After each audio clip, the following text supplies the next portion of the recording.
មួយទៀត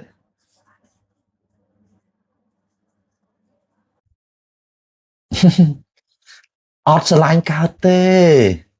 មើលឥឡូវគេបិទសិតយើងអារម្មណ៍យើងមិនហើយយើងបិទសិតគេនេះអារម្មណ៍គេមិនសុំចាប់អារម្មណ៍ណាប្តីប្រពន្ធខ្លះរស់នៅជាមួយគ្នាមិនមែនស្រឡាញ់ទៀតអាណិតគឺជាថ្នាំពុលសម្រាប់បេះដូងហើយសុំចាប់អារម្មណ៍ណាអាណិតមិនមែនធំជាងស្រឡាញ់ទេប៉ុន្តែអាណិតស្អិតជាងស្រឡាញ់តោងស្អិតហ្មងនោះបែប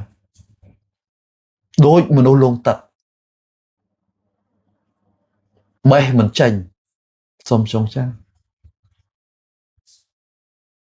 ដល់ពេលអ្នកខ្លះឆាប់ជាប់ចំណងអាណិតទៀតសុំចាប់អារម្មណ៍ណាសំណួរសួរថាតើយើងអាណិតមនុស្សប្រភេទណាតើយើងដែលអាណិតអាមនុស្សដែលខ្លាំងអត់ទេមនុស្សដែលយកអាណិតមកចងគេគឺមនុស្សអសមត្ថភាពបើកបេះដូងគេរួចហើយនៅក្នុងខ្លួនគាត់បេះដូងគាត់តេតយូរហើយគ្មានបេះដូងទេសូមជម្រាបកូនយើងអត់មានសិទ្ធិរើសអ្នកណាជាឪពុកឬមួយក៏ជាម្ដាយយើងទេប៉ុន្តែយើងជាអ្នកមានសិទ្ធិរើសអ្នកណាមកធ្វើជាឪពុកឬមួយក៏ជាម្ដាយរបស់កូនយើងមែនអត់កូនយើងអត់មានសិទ្ធិទេតែចាប់កំណត់ចាប់ហើយណាតែខ្លួនយើងសូមចាប់អារម្មណ៍តើយើងចង់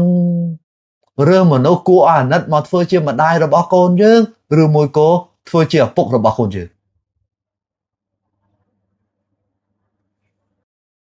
ចម្លើយខ្ញុំសួរ10នាក់គឺអត់ទាំង10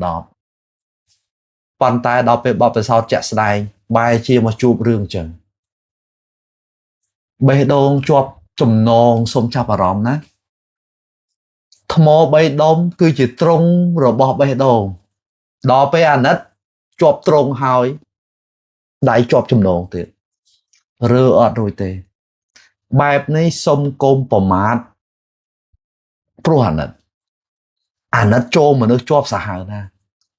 អាណិតប្រៀបបានទៅនឹងអំបោះមួយសរសៃឧទាហរណ៍ថាដាក់ដៃចូលយើងចឹង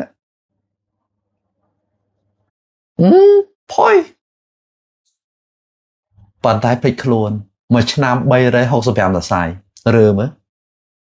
អ្នកខ្លះមិនមែនចូលមួយឆ្នាំ365សរសៃណា10ឆ្នាំស្មើនឹង3650សរសៃរួចអត់រើអត់រួចទេទ្រាំតាមកម្មទៀតទៅយល់បានទេ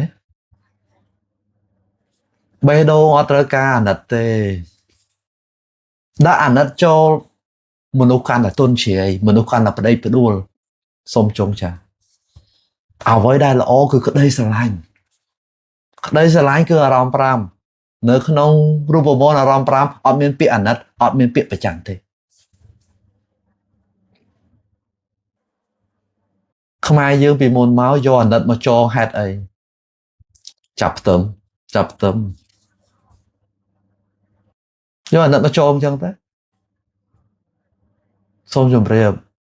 សម័យមុនខុសពីសម័យនេះសម័យមុនវាខ្វះព័ត៌មានដល់ពេលសម័យនេះមិនអត់ទេចាអ្នកដែលទ្រាំហេតុអីបានទ្រាំយល់អត់បើមនុស្សនឹងមានសមត្ថភាពទ្រាំអត់បើមនុស្សនឹងមានបញ្ញាទ្រាំអត់អញ្ចឹងទ្រាំមានន័យថាម៉េច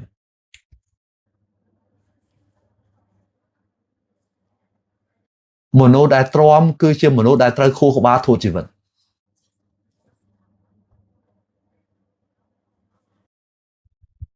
យល់បានទេចាស់ចិត្តអាក្រក់ធូរជីវិតជាប់អត់ឲ្យទៅណាទេយល់បានអត់ពេលព្រោះមនុស្សដែលទ្រាំនៅក្នុងខ្លួនគាត់ ប្រកាន់ខ្លាចមានះពេញបឹកអញ្ចឹងបងប្អូនត្រូវតែទម្លាក់ចោលថ្ម3ដុំឲ្យបានពេលដែលបងប្អូនទម្លាក់ថ្ម3ដុំបានបេះដូងនឹងរស់ឡើងវិញពីព្រោះគាស់ថ្ម3ដុំនឹងអស់ល្បើកបេះដូងវានឹងលូតលាស់ឡើងវិញតែបើសិនជាថ្ម3ដុំនៅតែសកត់ជាប់ជីវិតគ្មានសេរីភាពទេ